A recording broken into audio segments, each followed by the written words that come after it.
Excellences, Mesdames et Messieurs les diplomates, chers responsables gouvernementaux, distingués chefs d'entreprise, Mesdames et Messieurs, c'est un honneur et un privilège de me trouver parmi vous aujourd'hui à Kigali, une ville symbole de renaissance et d'innovation, pour aborder l'un des enjeux les plus déterminants de notre siècle. Les perspectives mondiales de l'emploi à l'ère de l'intelligence artificielle. Nous sommes réunis ici en provenance de 82 nations, non pas pour subir le futur, mais pour le construire. L'IA n'est pas un simple outil de plus, c'est une force tectonique qui redéfinit les fondations même de nos économies et de notre rapport au travail. Son émergence est souvent comparée aux révolutions industrielles du passé. Rappelons-nous, au XIXe siècle, la machine à vapeur et le métier à tisser mécanique ont provoqué des bouleversements sociaux profonds, mais ont fini par créer de nouvelles formes de prospérité. Aujourd'hui, la vitesse du changement est inédite. L'IA générative, popularisée fin 2022 par des modèles comme ChatGPT, a démontré en quelques mois seulement une capacité à affecter les tâches cognitives jadis considérées comme l'apanage de l'humain. Les chiffres, mesurés et sans appel, dessinent l'ampleur de cette transformation.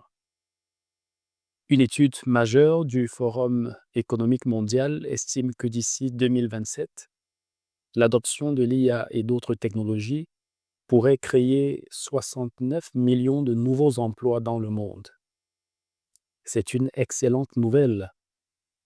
Mais cette même étude prévoit également la disparition de 83 millions d'emplois, conduisant à une destruction nette de 14 millions de postes. Ce n'est pas une apocalypse, mais c'est un rééquilibrage massif et rapide. La nature du travail change. Selon la Banque mondiale, jusqu'à 60% des emplois dans les économies avancées pourraient être partiellement automatisés dans les 2 prochaines décennies. Et contrairement aux idées reçues, ce ne sont plus seulement les tâches manuelles répétitives qui sont concernées.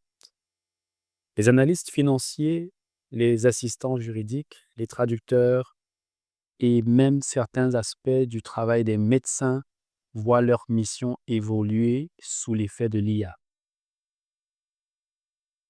Face à ce constat, il serait tentant de céder au pessimisme. Ce serait une erreur. L'histoire nous enseigne que chaque révolution technologique, si elle est bien accompagnée, ouvre des champs d'opportunités insoupçonnés. L'intelligence artificielle ne remplace pas l'intelligence humaine, elle l'augmente. Elle nous libère des tâches fastidieuses pour nous recentrer sur ce qui nous définit fondamentalement: la créativité, l'empathie, l'esprit critique, la résolution de problèmes complexes et le leadership. Les emplois de demain sont déjà en train d'émerger.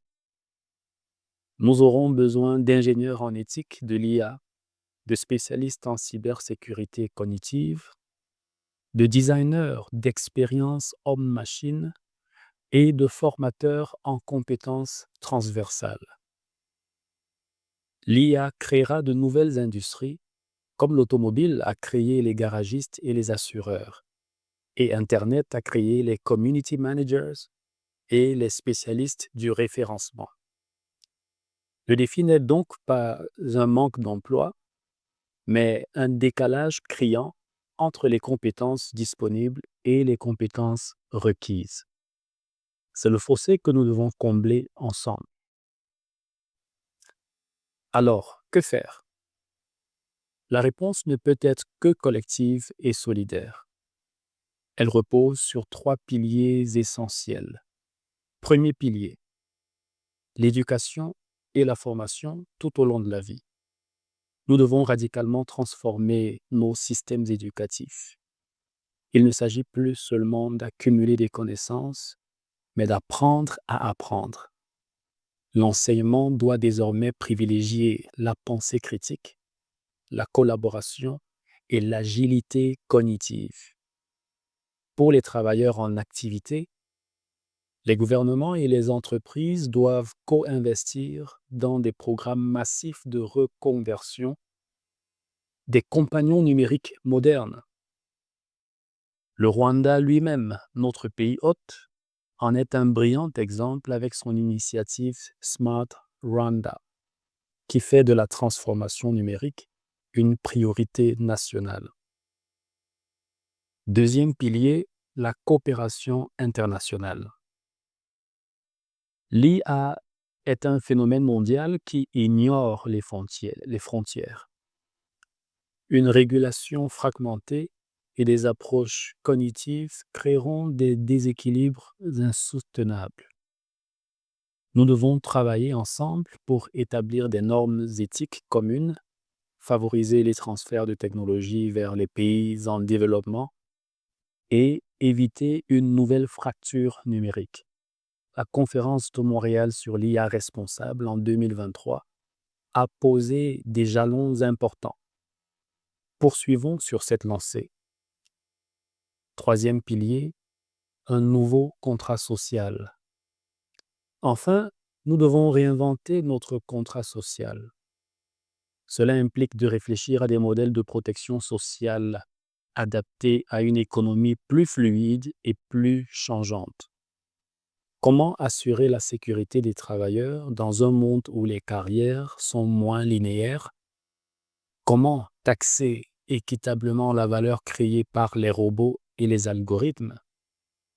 Ce sont des questions difficiles, mais auxquelles nous devrons apporter des réponses courageuses et innovantes.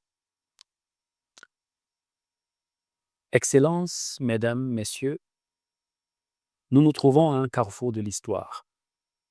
La voie que nous choisirons aujourd'hui définira la prospérité et la stabilité de nos sociétés pour les décennies à venir.